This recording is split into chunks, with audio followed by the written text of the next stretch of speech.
Welcome back to the Chad Hasty Show on News Talk KFYO. Joining us on the phones right now, our mayor here in Lubbock, and Lubbock Mayor Dan Pope joining us here on the show. Mayor, good morning. How are you today? Good morning. I'm great, Chad. And hey, by the way, congratulations on the evening show. Thank you. I hadn't been on the air with you since you started doing that. You're doing a good job. Thank you. Appreciate it. I appreciate all you do. Yeah, thank you. I do appreciate that. Y'all got a busy day over at City Hall today. And what I guess these topics kind of go together with the council meeting because there are a couple of agenda items dealing with LP&L. We'll get to those here in a second. The question that's been on everybody's mind, and I'm sure that you've gotten questions already about it, is the future of LP&L moving over to ERCOT. And I think roughly 70% of the city going on to ERCOT come June of 2021. Is that still in play? Is that still happening? Is there this pause button that's out there that Lubbock should take? What are your thoughts? Yeah, so I'm glad to get to talk about it. Let's start, if it's okay, let's start at the beginning. Remember, and you do because you were doing radio, but this decision was made to begin the transition to ERCOT. It was made in September of 2015. That was after the council and the Electric Utility Board had worked for 2 years at many, many options, and we could talk about those if you choose to. I'll leave those out for now. It's not as easy as just flipping a switch. We are building as we speak transmission lines to connect us to the ERCOT grid in more than one way to provide the kind of redundancy you would expect. We are on track to connect to ERCOT later this year. Now, the question about a pause is one that we are exploring, have explored. I would say that there are a lot of hurdles to pausing.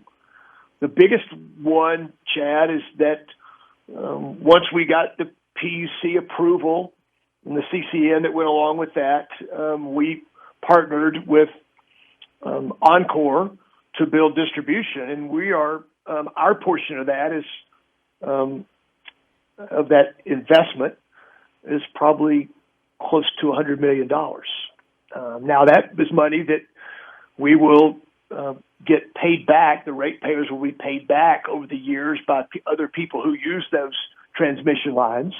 But there are a number of challenges about a pause. And so most of our focus right now is, first of all, trying to understand the lay of the land. We're watching very closely what the legislature does. We're very pleased that the governor and then the lieutenant governor, maybe even in stronger language on Sunday, and then again yesterday in Lubbock and other places around the state, had said not only do we need a solution on paper, something that would work, we need a plan and the funding to go along with it to shore up ERCOT. ERCOT, as your listeners know, 26 million of 29 million Texans are served by ERCOT. Texas is the 10th largest economy in the world on its own. We've got to have a more hardened, more reliable electric grid. And we normally think about that in the summer. Frankly, I think ERCOT and to some degree the PUC, and there are, I'm sure, a whole list of folks to go along with this, but they got caught very much unprepared last week. Yeah. Who would make that decision of, if there is a pause, is that you? Is that the city council? Is it LP&L or a mixture of both? Well, it's not me, certainly. I'm only one vote. You know that, Chad. It would come from the Electric Utility Board as a recommendation, and they would come to the council. The council, we have a sort of a shared governance, by the way, the charter's written around LP&L, but that's how that decision would be made. We have a texter who was asking, was renewing a contract with Xcel Energy an option before the decision was made to switch to ERCOT? Well, so that's good. Let's talk about that. In fact, I talked to Mayor Robertson yesterday. We had a good talk, and I wanted to him to remind me of details that I might not have known or had forgotten about. I mean, people will remember that Glenn was mayor from 12 to 16, but for 2 years before 2012, he actually was on the LP&L board. So he's got a pretty unique perspective on this. When LP&L saw the end of the total requirements contract with SPS or Xcel Energy was coming up, that expired in 2019, and they knew that they needed to start making plans because some of the industrial users, largely Oxy Petroleum, had gone to state court and they were frustrated by the fact that SPS sold the city of Lubbock power at wholesale rates, and the states sided with Oxy, and the city was not going to be able to get a total requirements contract from Xcel Energy, and in fact, Xcel did not even respond to the RFP that the city sent out. Now, the city did go then to visit LP&L. When I say the city, I'm talking sort of a synonymous city LP&L. But the LP&L leadership went to Amarillo to talk to SPS about renewing the deal, even though they hadn't responded to the RFP. And I guess it's safe to say they couldn't reach an agreement on something like that. It would not have been a total requirements contract. They wanted a 20-year commitment. We had just been in a 20-year deal or a long-term deal. Maybe can't remember exactly the term of it. It was 20, I believe.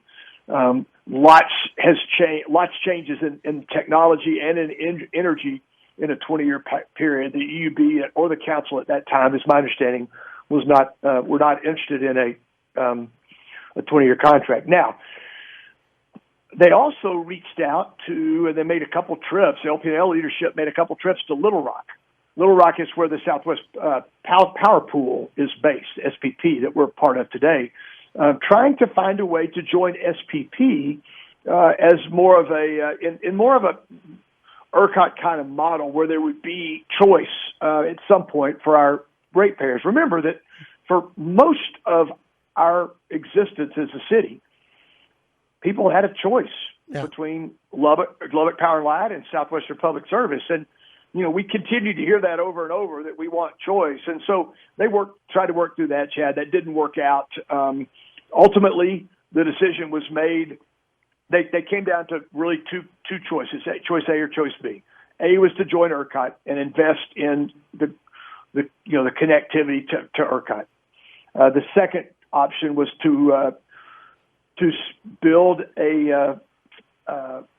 our own new power plant. They considered a big gas turbine plant, either sort of a single source or dual source. That's not the exact right language. I'm sort of showing that I'm not an electrical engineer, but 300 to 800 million, basically 275 to 800 million would have been the total. But if you built the smaller one or the larger one.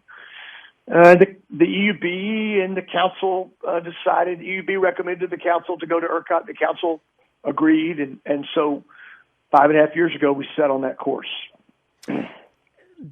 Are you still comfortable with that, with the course that's been laid out? I'm comfortable with the course. I feel like ERCOT and the legislature and the PUC need to put in place the right oversight and the right emergency planning. Here's what I compare it to. When we pay for water in Lubbock, we pay our water rate, and built into that rate we pay is our planning for emergencies. When you build a water system, you have your peaks, and then you build a buffer on top of that peak, and it's in that rate. And I do believe that for very, very little impact on 26 million Texas resident or individuals and businesses, that we can come up with an affordable solution, which makes certain that we have power when we most need it. And it's not frankly, not something that wasn't laid out very well in 2011. I'm sure you've taken time to look at that. I mean, after the last big winter weather event we had, we also had one in 1989. Those are the 3 and 32 years in the winter that have really caused problems. And I was talking to a friend who grew up in Vermont over the weekend, and he reminded me that Vermont's power grid is not a lot different than ours, but it runs all winter long. It's just a matter of making certain that you build it the right way. And this is easy to be. It's easily enough retrofitted. It's not like we have to go to the ground and build it all over again. Right.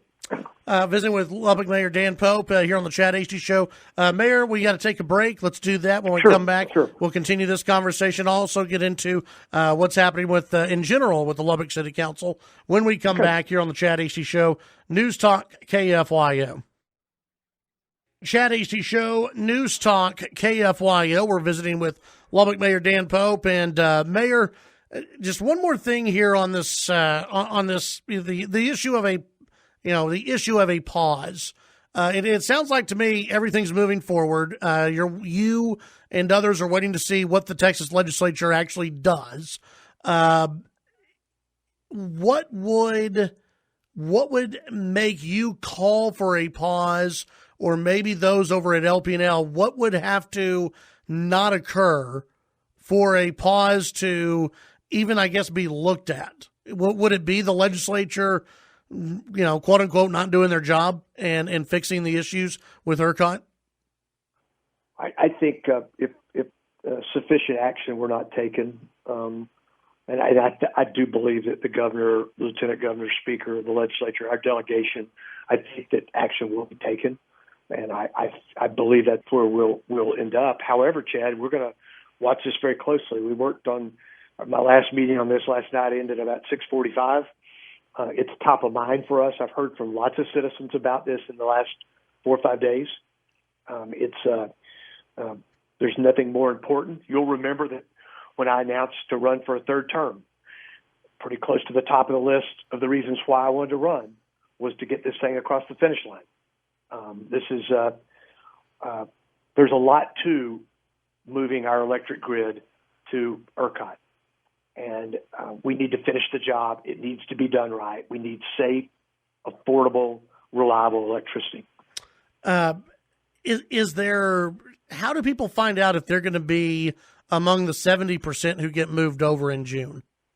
That's a good question. The communication on that is pending. It's not going to be. There won't be a price difference, Chad. So it's not going to. Nobody's going to be advantaged until that's my understanding the way that rolls out, and you'll start to see communication to us about that rollout. And I think it's scheduled to begin in mid-March. I can't remember exactly what the plan is, but that's in place, and we've been, as you might imagine, something we've been working on for a long time. Yeah, I noticed on the council agenda there seem to be one or two different LP&L and maybe ERCOT related issues. Can you kind of guide us through those? One of them is related to an easement that we're allowing, a construction easement that we're allowing for some of the final part of the transmission. It's being built. I think that's, if I recall, that's down around Wilson on some land, the city farm down there that we own. The other one has to do with the next step in the TCOS. That's TCOS is the acronym, and transmission costs of service. I believe that's what that stands for. It's the next step in going down the road to make certain that when we are connected to ERCOT, that we're able then to charge or get reimbursed for our transmission being used by other parts of the state. And so those are the two items we have on the agenda today. Okay. And then what other, I guess, big issues are, I saw that there's a charter review committee. It looks like that's going to be talked about tonight. Get into that a little bit. Yeah. So two other things I think worth mentioning. Let's start with charter review. We're going to, I believe we will name a member committee tonight to look at the city charter. You'll recall that this was done maybe a little more than a decade ago, but the voters never saw it on a ballot. I think there's sort of 3 or 4 topics that I've heard the council talk about as we've talked about this publicly. One is I think all agree that it needs a cleanup, a modernization. It's got language that goes back to 1917 and, like it even calls out, I can't remember what they're called now, but the old bicycles that had the big wheel on the front, the 2 small ones on the back. I mean, we don't see those in downtown or anywhere in town these days. So it needs to be modernized. There's some question, I think, among council members about does the pay need to be adjusted for mayor and council? All I've got to say on that is that's got to be perspective. It's not something that can happen for this council. I think it needs, if that were to be in there, it's got to be in the future. There's some question about the term of the mayor. The mayor's term, as you know, is 2 years. Council members are 4 years. There's some thought about matching those terms. And then finally, I think there's been some discussion about term limits, which I think I would be very supportive of that idea. That's something you've seen a number of other West Texas cities do. So the charter committee will be asked to do their work in about 90 days. A lot of the groundwork was done a decade ago. It needs to be looked at, certainly. But come back to us. I believe we'll ask them to come back to us at our first meeting in June with a report that would give us a chance, time to look at it, make some decisions prior to budget time, and then get it ready to take to the voters as early as November. The other thing we're looking at is, real quickly, is future capital needs. This is something we started talking about in November at our planning meeting. We had a report from a subcommittee at our last meeting. You'll hear us talk about this over the next several meetings. Streets being a new fire station 20 would be one of those topics. And then most of the rest of the discussion is around streets, mainly those areas where either we need to finish significant rebuilds, 34th Street as an example, or where the city's grown around our infrastructure, our thoroughfares, and 114th Street would be an example of that. There's certainly others, but that's probably the one that jumps out to most people. Very good. Lubbock Mayor Dan Pope, always appreciate your time, and we'll let you get on with the business of the city, and we'll visit with you down the road. One more thing, Chad, real quick. We got our vaccines this morning, so we were very frustrated yesterday. Good. But so we will be able to run our clinics. Pay attention for when that's going to happen. It'll be a little adjusted schedule, but that's still top of mind. Excellent. Excellent. Thank you very much. That's Lubbock Mayor Dan Pope here on the Chad Hasty Show.